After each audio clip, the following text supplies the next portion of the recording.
Non, non, non. Ah. Le prophète marié à une fille de 9 ans. Ah, le prophète marié à une fille de 9 ans. Ça, c'est un sujet très intéressant, vraiment très intéressant.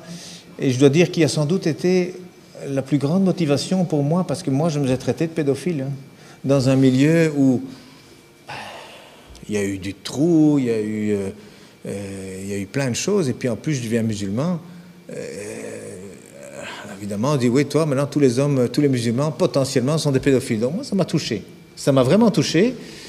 Et donc, j'ai cherché. Et puis, alors, oui, tous les détracteurs de l'islam, ils montrent toujours ce hadith Bukhari, en plus, hein, un des hadiths dans la collection qui a été rassemblée par Bukhari, et qui, en effet, alors la traduction, c'est vrai, Abu Bakr demande à sa fille, tiens, c'est quand exactement tu t'es mariée? Elle dit, ben voilà, le mariage qui correspond à nos fiançailles chez nous. Donc la promesse au mariage s'était faite à 6 ans, et le mariage, la consommation du mariage, lorsqu'elle a été habitée avec le prophète, s'est faite à 9 ans. Alors, évidemment, on voit ce texte, on dit, et ces hadiths sont authentiques. Ils ont été racontés par. Il y a des biographies de chacun des narrateurs. Ils ont tous l'air d'être très crédibles. Donc c'est vrai que c'est embêtant. C'est embêtant. Et puis j'ai eu vraiment la grande joie de rencontrer un docteur en islamologie qui donne cours à Halifax, au Canada, un Égyptien d'ailleurs à l'époque, enfin d'origine. Et puis il m'a dit, mais non, elle n'a pas 9 ans. Je dis, non, mais c'est hadith. Oui, non. Non, il dit, les chiffres, il dit, t'es né en quelle année? En 59. Donc, il dit, t'as quel âge? Ben, je disais mon âge. Non, t'as dit 59. T'as pas dit 1959. T'as dit 59. C'est 2011 aujourd'hui, t'as 1951 ans, c'est tout. Parce que 2011, moi 59, c'est... Non, attends, je suis né en 1950. Ah oui, mais tu ne l'as pas dit. Oui, je ne l'ai pas dit, non, enfin, tout le monde le sait. Voilà, il dit, tout le monde le sait. Il dit, moi, quand je présente mon livre, je dis, c'est mon 27e. Mais tout le monde sait que c'est après le 400e. Ça veut dire que j'ai écrit 427 livres et je dis, c'est le 27e. Mais en arabe, je peux le faire comme ça. Mais quand il dit, je le fais en anglais ou en français, je dois dire, c'est le 427e parce qu'il n'y a pas cette habitude. Or, l'arabe, il n'y a pas cette habitude. Et c'est vrai, j'ai réfléchi à ça, je dis tiens, c'est intéressant. Et j'étais à Fès et on regardait un mouton. Ah, un mouton, bientinu khemsin, 250 dirhams. Oh, je dis, c'est pas cher ça. Ça fait 25 € pour un mouton. Et je dis, c'est pas cher. Oui, je dis, oui, moi je le prends. Et puis il me dit, oui, je donne 250. Non, c'est après les 1000 dirhams. Hein. Tout le monde sait que c'est au moins 1000 dirhams pour le mouton. Donc c'est 1250. Ah. Donc les Arabes, ils parlent après quelque chose. Mais il n'y a pas que les Arabes, vous savez, ces habitudes, c'est pas seulement les chiffres. Vous savez, par exemple, je vais répondre en même temps sur les 70 vierges, là, 70 vierges. En néerlandais, c'est 1000, hein, parce que 70 en arabe, ça veut dire beaucoup. 36 en français, hein, parce qu'il y a les 36 chandelles. En français, on dit 36 chandelles. J'ai vu 36, j'avais le choix entre 36 voitures. Ça veut dire beaucoup. En néerlandais, on dit 1000. C'est fantastique. Ça veut dire qu'il y a une philosophie autour des chiffres qu'il faut connaître dans les langues. Autrement, on est à côté de la plaque. Donc, ce hadith, en réalité, 6 ans et 9 ans, c'est après quelque chose, mais ce n'est pas nécessairement après la naissance. C'est ça ce que j'ai appris. J'ai vérifié ça avec des professeurs arabes, et tous ils m'ont dit la même chose. Oui, c'est pas sûr. 6 et 9, c'est après quelque chose dans le contexte. Et donc j'ai fait la recherche, et puis j'ai été regarder autour de l'histoire, parce que en plus il n'y a personne qui a fait la remarque du temps du prophète. Il n'y a même pas un ennemi qui a dit regardez le vilain. Personne. Alors qu'aujourd'hui, vous savez, quand il y a eu il y a quelques années, je crois en 2008 ou en 2007, il y a un Marocain, hein, peut-être que certains savent ça, des Marocains, il y a un imam qui a fait une fatwa qui a dit oui, on peut se marier avec une fille de 9 ans. Mais ça a été le tollé au Maroc. Les avocats qui ont fait des procès, 3 jours après, plein d'oulémas ont dit non, nous on fait une nouvelle fatwa, 18 ans. C'est quoi ça, 9 ans, vous êtes malade ou quoi? Donc les Arabes, non, ils n'acceptent pas qu'on se marie avec une fille de 9 ans. D'ailleurs, dans les écrits musulmans, une femme doit être au moins adulte physiquement.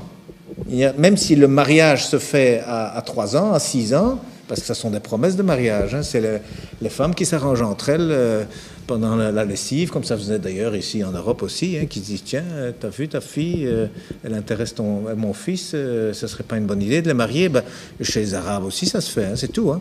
Et alors on dit, bon voilà, allez, hop, ils sont mariés. Ça veut dire qu'à partir de ce moment-là, on peut les laisser ensemble, c'est correct. Tout ce qu'ils feront, alors, c'est bon.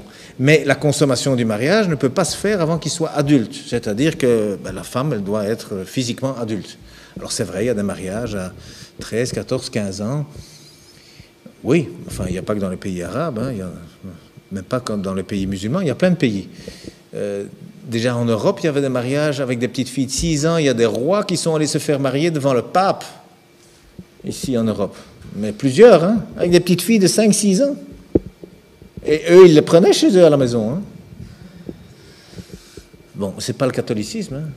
Quand on voit maintenant les scandales qu'il y a, c'est clairement contre l'éthique chrétienne de faire toutes ces histoires. Un adulte ne va pas dans le pantalon des enfants, ça ne va pas. Donc ça veut dire que dans cette histoire musulmane, ça n'est pas accepté non plus. Et pourtant, il n'y a pas eu de critique. Pas un livre, rien. Pas un ami qui a dit au prophète, attention, qu'est-ce que tu fais? Attends, tu te rends compte, tu es l'exemple pour toute l'humanité jusqu'à l'éternité. Ne fais pas ça. Non, rien. Personne n'a rien dit. Donc, ça veut dire que c'est peu crédible. C'est très peu crédible. Et puis alors, finalement, je suis allé voir dans les livres d'histoire autour. Et puis alors, on voit qu'il y a une sœur Asma. Il y a des parents, le père Abou Bakr, qui est le premier converti. Le premier compagnon du prophète, et alors, il y a les dates. Il y a les dates, eh bien, entre le début de la révélation, donc le premier message, et le mariage, il y a 13 ans. Parce que le mariage, la consommation du mariage, en tout cas, elle s'est faite 1 an après la migration. Donc, 1 an après le mouvement vers Médine. Et donc, lorsque la mosquée était finie, après le mois de Ramadan, il y a le mois de Shawwal, et au mois de Shawwal, ils sont habités ensemble. Voilà. Donc, 13 ans après que son père soit converti, elle s'est mariée. Et la grande sœur, elle avait 10 ans de plus. Dans tous les livres, elle avait 10 ans de plus. Alors, si elle avait 10 ans de plus, ça veut dire que c'est bien si on connaît son âge.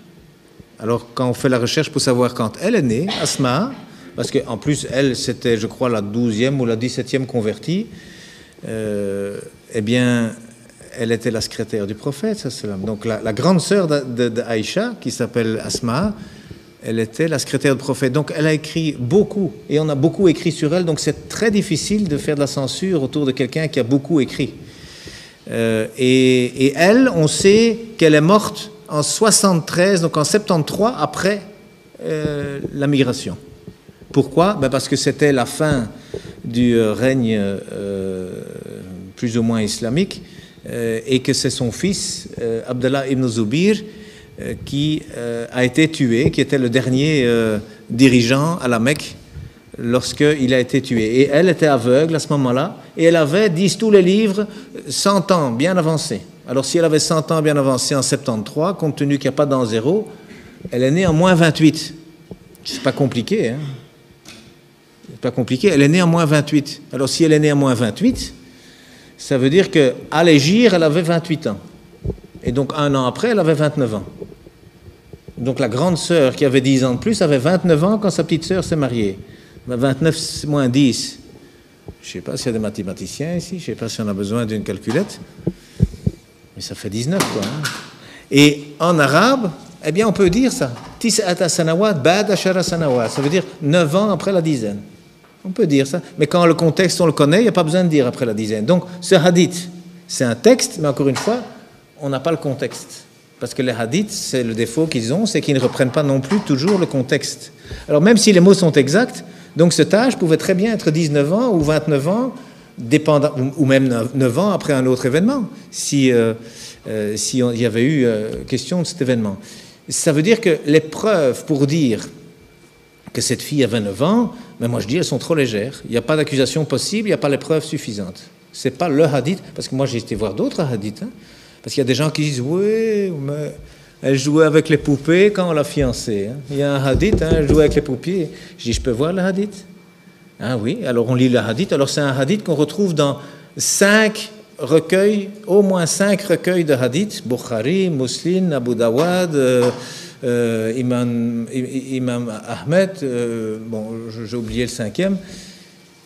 Et c'est une histoire qui est chaque fois la même chose, et c'est en effet la mère qui a présenté Aïcha au prophète, sallam, et elle jouait avec ses poupées. Mais les poupées, elle les faisait elle-même. Hein? 6 ans, elle faisait ses poupées elle-même. Précoce, hein? Et il y avait une poupée qui était un cheval avec des ailes. Ouh, 6 ans. Attendez, moi je suis avec des enfants toute la journée, là, à 6 ans, ils font pas ça. Hein? Et alors, le prophète, ça m'a dit, mais Aïcha, c'est quoi ça? Mais c'est des ailes. Ah bon, il dit. Un cheval n'a pas d'ailes. Mais si, il dit. Les chevaux de Salomon avaient des ailes. Et puis alors, il s'est mis à rire, et Aïcha dit qu'elle a vu ses molaires, elle a vu les dents au fond de sa bouche tellement il rigolait. Attends, est-ce que c'est une conversation d'une fille de 6 ans, ça? Moi, j'en crois rien. Je ne crois pas ça. Il y a un autre hadith qui parle des gens qui ont demandé à Aïcha, dit un peu, Aïcha, est-ce que tu te souviens? Est-ce que tes parents, ils ont toujours été dans la religion? Alors, il faut un petit peu, un instant, s'arrêter à cette question. C'est comme si on me demandait à moi, tiens, est-ce que tu te souviens, lorsqu'Hitler est arrivé à Bruxelles? Bah, je n'étais pas né. Hein. Alors, si elle avait 9 ans, 13 ans après que ses parents se soient convertis, et on lui pose la question, dis, 13 ans avant ton mariage, donc 4 ans avant ta naissance, tu te souviens si tes parents étaient dans la religion? Qu'est-ce qu'elle aurait dû répondre? Elle a dû répondre, je ne suis pas né. Non, c'est pas ce qu'elle a dit. Elle a dit, aussi loin que je me souvienne, mes parents ont toujours été dans la religion. Alors, les souvenirs sur la religion, c'est quoi? C'est 5-6 ans. Et donc, 5-6 ans plus 13 ans, ça fait 19 ans. On arrive toujours au même chiffre. Donc non, il n'y a pas les preuves suffisantes. Vous savez, dans mon livre, d'ailleurs, je dis, avant d'essayer de prouver quelque chose, pourquoi? Elle s'est mariée jeune, et je dis ça d'ailleurs aux Arabes aussi, parce qu'il y a beaucoup d'Arabes qui disent « Ah oui, mais vous savez, c'était normal de se marier à cette époque-là. » Je dis « Attendez. » Donc avant d'essayer d'expliquer des choses, il faut voir si c'est vrai, d'abord. Parce qu'autrement, on se couvre de ridicule. Et on rejoint le verset qui a été lu. Avant de raconter des histoires, il faut les vérifier. Et quand on va vérifier, vous savez, Abu Bakr, c'est le premier compagnon du prophète, sallam. Alors, si elle avait 9 ans, ça veut dire qu'elle est née 4 ans après que lui se soit converti à l'islam. Aucun livre n'en parle. Je parle ici sous la surveillance de gens qui sont beaucoup plus connaisseurs de l'islam que moi. Si quelqu'un connaît un livre, un hadith, une histoire qui dit qu'Abu Bakr a eu une fille après s'être converti, qu'ils me le disent. Hein. Il n'y a pas. Ça veut dire que quoi? Elle est née après et on n'en a rien dit. Mais je ne crois pas ça. Donc elle est née avant. Elle est née au moins 13 ans avant qu'elle se marie. Mais vous savez que Aïcha, lorsque il a été question de la fiancée, enfin donc de la marier au prophète, sallam, Abu Bakr dit non, je ne peux pas, je l'ai déjà promise à un autre. Elle était déjà fiancée à un homme qui combattait l'islam.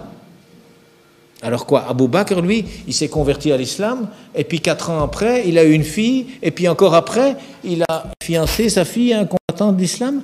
Je veux dire, il n'y a rien de logique dans tout ça. C'est impossible. Ça veut dire qu'elle est née longtemps avant la révélation. D'ailleurs, il y a même Tabari qui dit, oui, elle est née 5 ans avant la révélation. Et donc 5 ans, plus 13 ans, ça fait 18 ans, donc 18, 19, dépendamment des anniversaires. Ça veut dire que, oui, il y a un hadith, qui dit qu'elle avait 9 ans. Mais où on peut expliquer éventuellement que c'est peut-être 9 ans après quelque chose d'autre. Pas nécessairement après la naissance. Et donc, moi, je dis simplement, il n'y a pas de preuve suffisante pour accuser le prophète, sallam, de pédophilie. C'est tout ce que je dis. Moi, je ne vais rien prouver, mais il n'y a pas la preuve qu'elle avait 9 ans. Oui ?